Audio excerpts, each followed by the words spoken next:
Hey guys, Armed Turret here. While it may look to you that it's been 3 months since my last devlog, due to the principles of time dilation, it's actually been 1 week for me. This is a 100% real fact. Do not bring it up to any physics professors.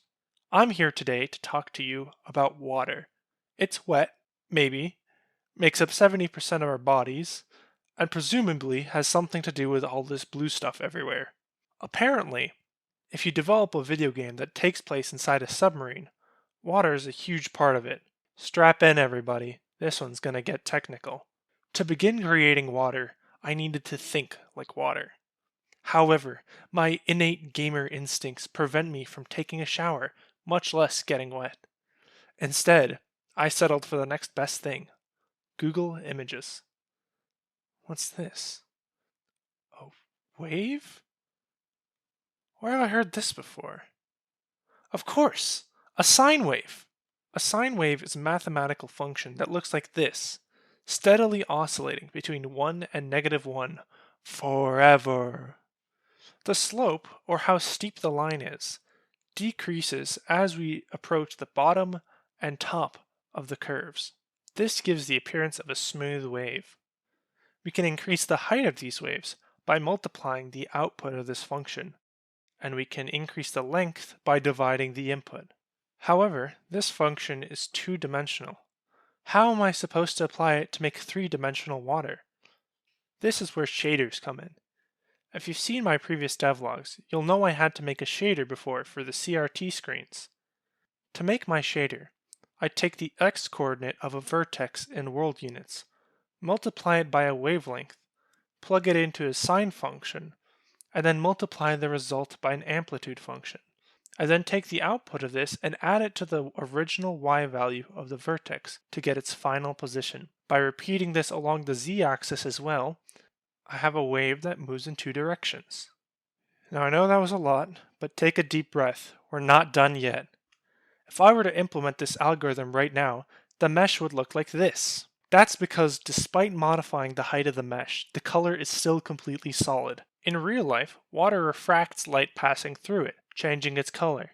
However, I'm too lazy to implement this effect, and found another method that looks good enough. Remember that offset we added to the y value earlier? Well, by converting that to a scale of 0 to 1, I can now choose between two shades of blue what the color of a vertex should be. Now our waves look something like this. You've probably already noticed the problem with this. It is very obvious where a pattern repeats. Remain calm, there's a tool to solve this, and it's called noise. For every single vertex, I can add a random initial vertical offset, making the pattern of each vertex slightly out of sync with each other. This breaks up that grid from before, giving waves that natural feel. By combining all these things, I get a wave that looks like this. It looks nice, but it's still evident to the viewer that a pattern is being used. To fix this, I significantly increase the wavelength, making our waves much longer. This gives a much nicer result in my opinion.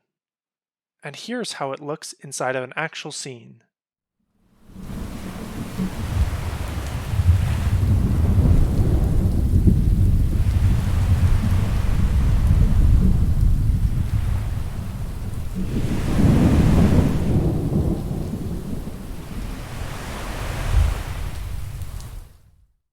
Finally, the comfort of water without having to leave my chair.